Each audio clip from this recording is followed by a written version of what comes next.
Well, welcome back to In the Word. It's Monday, beginning of a new week in the Lord and a new week in the Lord's Word. Today we're in Revelation chapter 4. Chapters 4 and 5 actually fit together. I'll explain that in just a second. But we've gone through chapter 1, which was an introduction, chapter 2 and 3, which were the things that are the conditions of the churches on the earth at that time. I told you before my view, although there's a number of different views about why those churches, my view is they're representative, they're typical of churches, that conditions that we see in these churches in Revelation will exist in all churches everywhere for all time until the Lord returns for his church. In chapters 1, 2, and 3, the church is mentioned about 22 times, beginning in chapter 4 and all the way to chapter 22. The church is not mentioned again. So I think at this point, the church is between chapters 3 and 6, the church is raptured to heaven, I think is what's happened there. It's no longer on the earth when the tribulation begins. I want to point out another feature as well is that in the book of Revelation, the viewpoint often shifts from heaven to earth, back to heaven, then to earth. So we saw in chapter 1, John had a vision of the risen, exalted, sovereign, powerful Lord Jesus raised and in heaven. Chapters 2 and 3, the view is the churches on the earth. Chapters 4 and 5, we move back into a heavenly vision that John is having.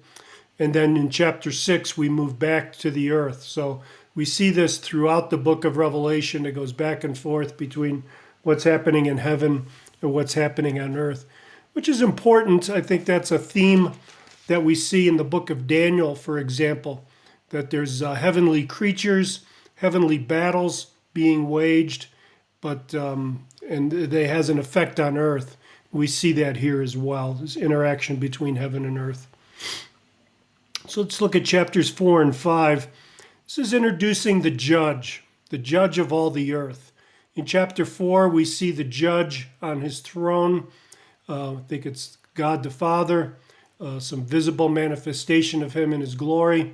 And then in chapter 5, we see Jesus, the judge of the earth, the risen Lord, the risen Jesus. So we see the judge here, and it's really answering the question, who is worthy, who is capable, who is worthy, I guess is the best word, to bring judgment on the earth. And these chapters answer that. Let's just look at this a little bit more closely. I divided this into 4 sections as you read through it. It's a short chapter, just 11 verses. But as you read through it, I think the first 2 chapters is John's summons to heaven. So some people see this as the rapture when he says, come up here, and I will show you what must take place after this. I think that's going a little bit too far. This is a personal summons for John to come into heaven to see what's going to happen, see that revealed by the Lord. Notice it says the things that must take place. That must word means it's a divine imperative. God is determined that these things must happen. So John is going to be observing these seal, bowl, and trumpet judgments, and or seal, trumpet, and bowl judgments, and these things must happen. They're God's ordained them. So verses 1 and 2 are kind of the summons to heaven, and then verses 3 through 6. I've labeled that the scene in heaven. And we see this appearance. He who sat there had the appearance of jasper and carnelian, and around the throne was a rainbow that had the appearance of an emerald. So what we're seeing here is these brilliant red and green colors emanating from the throne. There's a rainbow or a halo-like arc around the throne as well. So this is what an incredible vision that John is seeing. And then he sees 24 elders gathered around the throne. They're on their own thrones, and they periodically discard their own crowns, they're crowned, and throw them at the feet of the one on the throne and worship him. So this is God. Who are these elders? Lots of speculation, a lot of things in Revelation people speculate quite a bit about. Some think they're angels, but I have questioned that because angels are never depicted in the Bible as elders. Some think that they're 12 elders representing the 12 tribes of Israel and another 12 elders representing the church. Close, I think, possibility. I think a better solution, and a solution that's, I think, rooted in the Bible, is in Revelation 21, verses 12 through and 14. We see the 12 elders in heaven and the 12 apostles. And I think that's what we see here is the representation of the 12 elders, one elder over each tribe of Israel, and then the elders being the 12 apostles here. So we see that at the consummation of all things, both Israel and the church, represented by the apostles, is in heaven with the Lord. I think that's what he's seeing here. And they've got these crowns on their head, two types of crowns in the Bible. One is a diadem. So imagine Queen Elizabeth wearing her royal regalia, which includes a crown. It's the crown of a sovereign queen over a nation. That's a diadem. In the Bible, it's Christ or the Father that wears the diadem. What these elders are wearing are called a Stephanos crown. They're a victor's crown. If you happen to work yourself into a good enough physical condition to win the Boston Marathon, at the end of the Boston Marathon, the winner is crowned with a laurel wreath. That crown is a Stephanos crown. It's the victor's crown. So that's what we see here. And just this spectacular view, peals of thunder, lightning, all around the throne. This is a spectacular, spectacular thing. The sea of glass, like crystal. I think it's emphasizing the separation between God and all the creatures around him. So that's the scene in heaven from verses 3 through 6. 7 to 8 talk about these six-winged creatures. So we have a summons, the scene in heaven, the six-winged creatures, and then 9 through 11, I have the one seated. So got some key words there: summons, scene in heaven, six-winged creatures, and the seated one in heaven. So these creatures, again, lots of speculation, some of it very creative, I have to say, about who these creatures are. What we can see, some of the things that have been proposed is that they represent the four Gospels, that these images of the four living creatures, all these eyes, one is an ox, the one is of a man, the one is an eagle in flight, the one is a lion, represent the Gospels is one thing that's very ancient sort of interpretation. Some have seen these as representing attributes of God.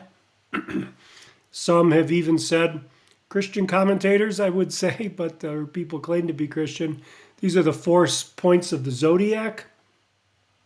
They represent Israel. They're representative of four tribes that represent all of Israel. Others are saying they're symbols of all created things. So we'd have creation in heaven with the Father.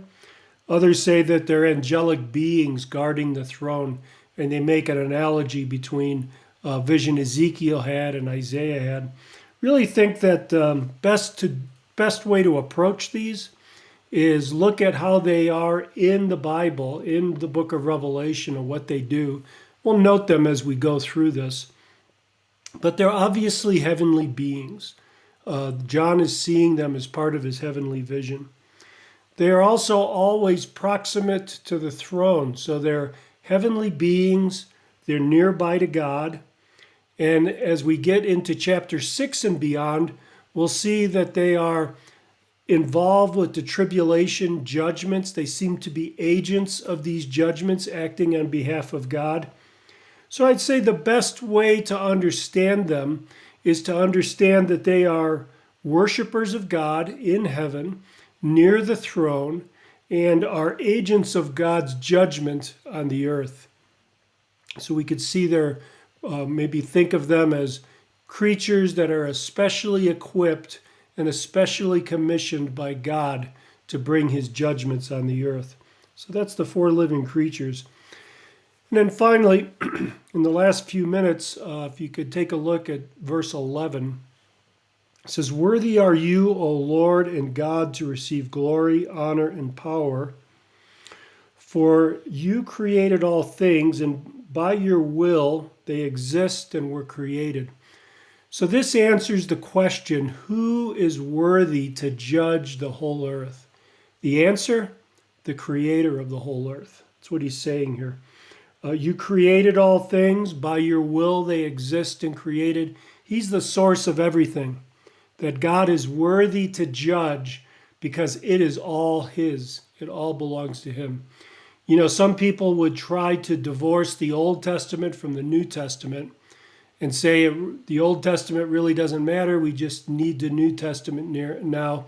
But you can see in these verses how God's judgment at the end of the Bible is intrinsically embedded in his creation at the beginning of the Bible. Some people would just take chapters 1 through 11 of Genesis and dismiss them and say, well, they're a myth. But clearly, these living creatures in heaven, these elders casting their throne before their Stephanos crowns before the throne of God, they're not thinking this is a myth. God has the power to judge the earth because he actually created the earth, and the earth is sustained by him. Some would even take Genesis chapters 1 and 2 and say, well, these are a myth. They're not really true. They're just a redoing of a Babylonian creation story. But again, it fails. It crashes on the rocks of the reality of the New Testament, which so often looks back to Genesis as the justification for judgment, that God is able and qualified to judge his earth because, in fact, it is his earth. So there you have chapter 4 today, brothers and sisters. I pray that this is really blessing you, that you find yourself encouraged and edified and more equipped to do the work that God has given you to do in your local church. You know, he's given each of us a task. He's given each of us a set of gifts. Our responsibility is to use those gifts, to put them to work. So I pray that that's what you're doing as well. So God bless you, and we'll be in chapter 5 tomorrow.